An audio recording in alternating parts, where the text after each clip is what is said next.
Good morning. Dave Publes from Eugene. In May 1964, my wife Jane and I bought our first rental property. It was a fourplex, and the down payment came from the savings that she made from her income as a public school teacher. Through the years, we added more properties until 1967.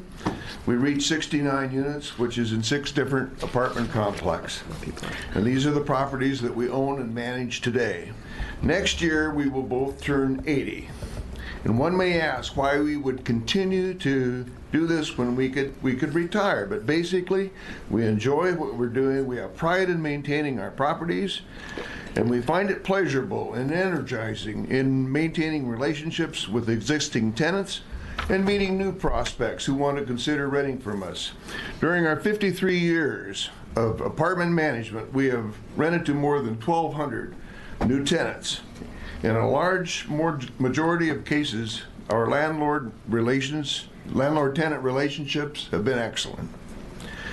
And over these 53 years, perhaps we've given 5 or 6 no-cause notices to terminate. That is less than 0.5% of the tenants that we've rented to. In each of those cases, the notice to vacate was issued due to complaints from their neighbors. As an example, in the aforementioned fourplex, we rented a vacant apartment to a single man, and the other 3 tenants were rented to single women. Soon after he moved in, the women began to complain about his weird behavior. There were several things mentioned about him that made them very uncomfortable, including strange activities in the middle of the night. We issued the no-cause notice to vacate out of care and concern for our existing tenants. Although rarely used, it is vital for landlords to have the option to issue a notice to vacate without cause, mainly for the peace and enjoyment of the other tenants. Thank you very much. Good morning, Committee. My name is Dennis Joppa. I'm here to testify in opposition to House Bill 2004. My wife and I are mom and pop landlords residing in Eugene. We own 3 rental properties, a single-family home, and 2 duplexes in Springfield, acquired in the mid-90s. I work full-time as a tool and die maker. Throughout my career, I've always worked for small companies that do not provide any substantial retirement programs, usually a bare-bones 401k. My wife and I have skimped and saved to purchase our rental properties to serve as our retirement income. During the economic downturn in 2009, the company I worked for cut our work hours by 20% due to a downturn in the business. This continued for 4 years. My wife and I struggled to hold on to our home as well as our rental properties at the time when people were consolidating housing, rents were dropping, and there were higher vacancy rates. It has only been in the last few years that we have been able to play catch up on the major maintenance items such as exterior painting, roofing, etc. Last year on one of our duplexes, we spent over $13,000 bringing it up to snuff. That takes care of the profit for 5 years. We have always kept the rents at below market to encourage long-term tenancy. The implementation of rent stabilization can and will have dramatic impact on us and other landlords who have chosen to keep their rents below market. Why should we be penalized for not raising our rents? We are opposed to having the no-cause notice tool removed from our toolbox to manage our properties. There have been circumstances where a tenant was creating problems for other tenants and the neighbors, but they didn't want to be identified in court because of fear of retaliation.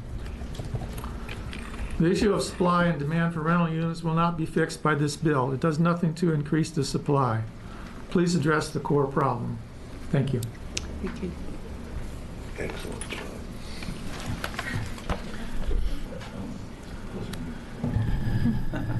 Thank you. Chair, Representative Kenny Geyer, thank you for having me. My name is Ron Garcia. I am a landlord. My wife and I own a property management company in Portland. We represent about 200 owners with about 550 rental units, and I am the current president of the Rental Housing Alliance Oregon, which has roughly 2,000 members, and 80% of those own 10 units or less. I had prepared remarks today, but I'm going to kind of scrap that and go off an email I got last night at 1:28 a.m. from a tenant named Alaska who said, "Hello, my name is Alaska Tiegler, one of the tenants at the Burning Tree Apartments. It's an 8-unit building. Me and my father are both tenants in an apartment 4. We've lived here, loved being here for 2 years. I said, we've lived here for a while now, she misspelled it, without any trouble from any of the neighbors. Until recently, we've been having a bit of a cigarette problem. Hands full of cigarettes have been thrown up on my neighbor's front steps multiple times, and I've cleaned them up many times, but it continues to keep happening on the steps right in front of me. I try to keep up with the mess, though it's not mine because it makes the front of our building look like an ashtray. So here's a picture. I'm not sure what else to do. I've talked to some of the neighbors, but that hasn't stopped the cigarette butt problem. I just wanted to let the landlord know because there's also no smoking on the property, so maybe somebody can say something." So, property management, rental properties, a lot of it's a lot of details that we manage constantly. The no-cause termination is a tool that we use for certain instances that, if simply put, taken away, really limits our ability to manage the safe and stable environments of tenants that want long-term living situations. And I really, I just listening to the testimony, the politicians and the community directors are very eloquent with their testimony. I've heard the compassion and sympathy for the tenants, the man just sitting at this chair. I think that no cause, this is a wrong bill to address this situation. Thank you. Thank you very much. So next up, I realize I called 2 people that had already. It's Chuck Serrano, and I'm a small property owner, and we also have a property management company. In my prior life, I'm retired from a law enforcement agency within this state, and also as related to that, I am basically on disability, okay? And so our just thing that we did to supplement our income, because it will be several years, if something should happen to me, several years before my wife is eligible for Social Security. So what we did was we basically bought property because we really didn't want to continue with the stock market. And I think everybody can understand why. But anyway, so we did that. We bought a couple duplexes, and I'll tell you right now, we're not making thousands of dollars a month, our tenants basically range from, we deal with the City of Salem Housing Authority and seniors and a couple people in between. It's mainly seniors that we deal with in the property management end of it. So I've only had to use the no cause twice.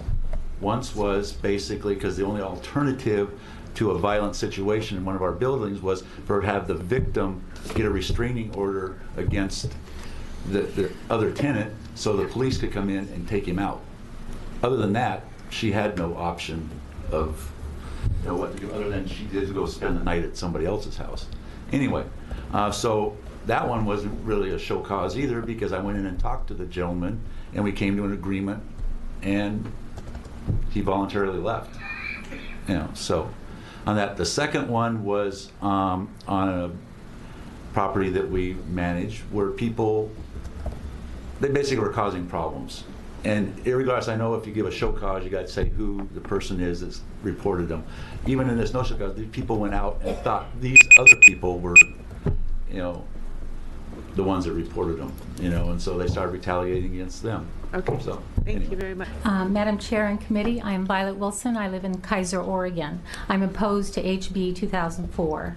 Both tenants and landlords agree that the state needs affordable housing and support for low-income families. But having laws that place landlords in a box limits our ability to support these low-income families and does not address the real issue. Landlords have been described in a sort of one-size-fits-all category, but like tenants, we have our own stories. As a child, I lived on welfare and in subsidized housing. I know what it's like to be poor and the difficulties in dealing with housing. I personally know what it's like to live in a house with falling plaster, buckets to catch rainwater, and wrapping up in quilts in order to stay warm when the furnace doesn't work. With a good education, I now earn a decent living. My husband and I own some rentals, and we have a small property management firm.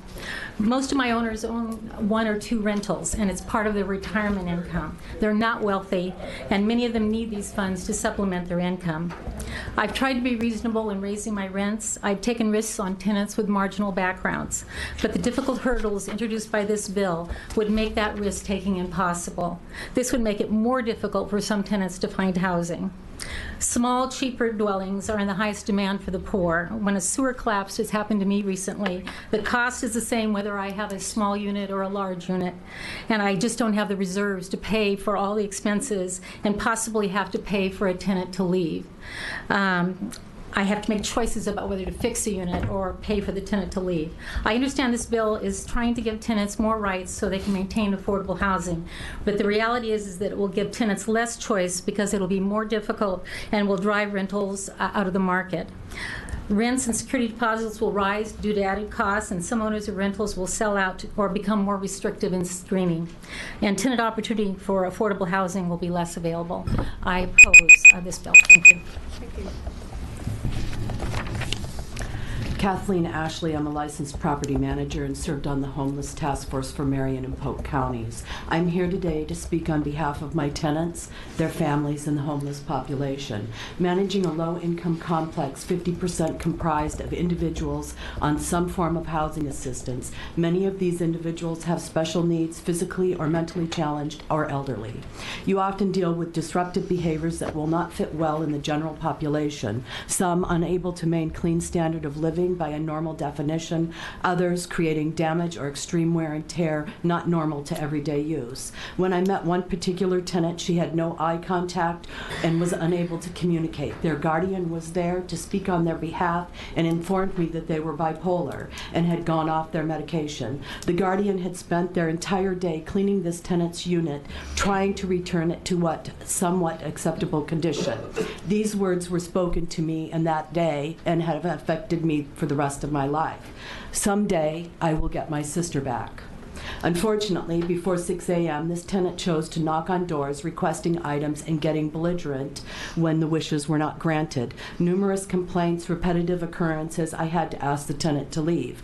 Because I had developed a good working relationship with the guardian, we were able to resolve the situation quickly. About a year later, I found out that upon leaving the complex, they were able to convince their sister to seek help, stabilize her life. She was able to retain her housing voucher and secure new housing. This is just one of many individuals facing the same or similar types of circumstances that at times are beyond their control. Eliminating the no-cause notice can be very detrimental to these individuals. It will also have a negative impact on high-risk individuals such as homeless trying to seek stable housing. As a landlord, I would like to have the flexibility to compassionately release these individuals without damaging their rental history. I oppose the bill. Thank you. Thank you.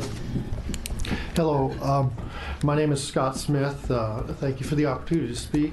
I'm from Eugene, and I've managed 69 units for about 20 years. And I want to tell you about a young woman named Amber. Amber came to me back in 2015. She was 25 years old, and she really wanted to get out of her parents' house, but she had a felony on her record. Her and another woman had assaulted a young man 3 years before. And Amber was having a difficult time finding a place that would accept her because of that. She caught my attention because she was upfront, honest, and she owned her mistake.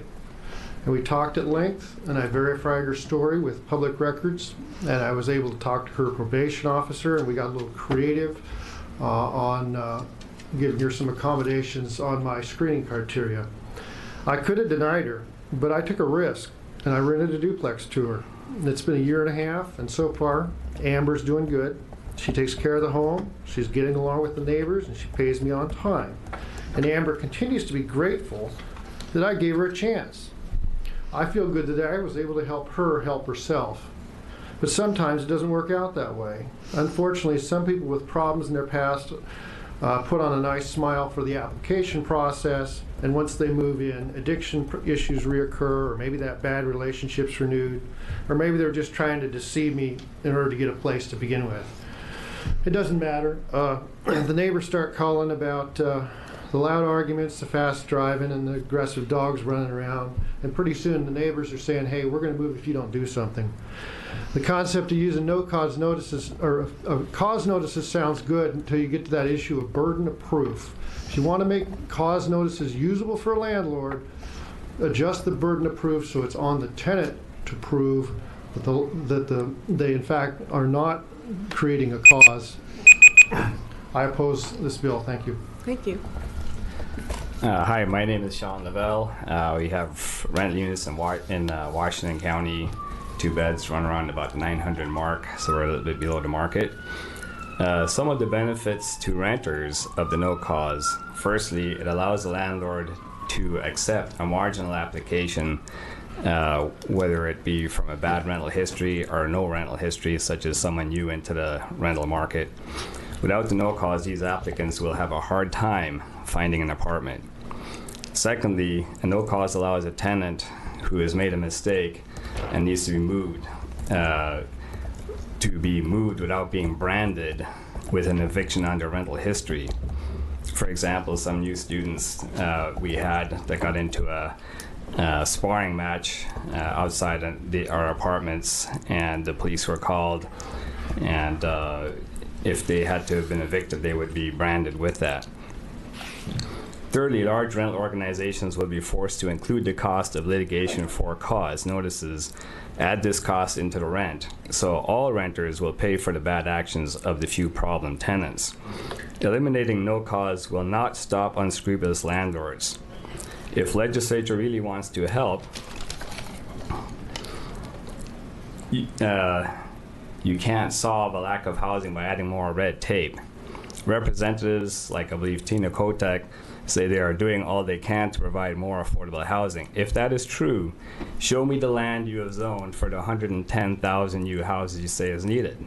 Where is the zoned land? Or are you just giving us lip service and blaming landlords for the housing shortage? Thank you. Thank you very much. Irene Gilbert, 2310 Adams Avenue. Thank you for hearing my testimony today. I am one of those awful landlords that this bill is supposed to punish. Originally, I owned 6 rentals, including 1 HUD rental that a disabled man lives in, and for which I charged $350 per month. I owned a historic home in Albany. My purchase contract was for $700 per month plus taxes and insurance. This home was a bank foreclosure, so I put a bunch of money into it. I rented it for $750 per month. When I realized that the tenants were destroying the home and they quit paying rent, it took over 6 months to get them out. All this time, I was making my payments on this home. I also had $4,000 of attorney's costs and a judgment against these people for $30,000, which I will never collect a dime of. It took over 9 months to get this house ready for me to sell it at a loss.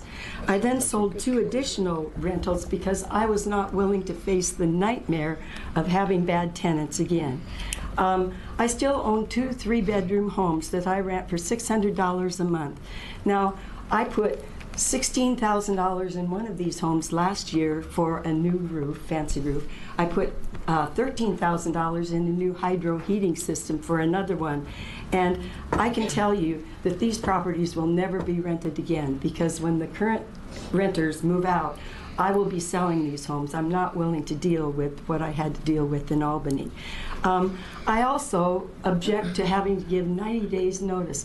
My HUD rental is literally in my backyard. For me to have to give 90 days notice in a rental that I charge $350 a month for and pay a person to move out of my backyard, it's not going to happen. I'm tempted to go home and give this person notice as soon as I get back to La Grande.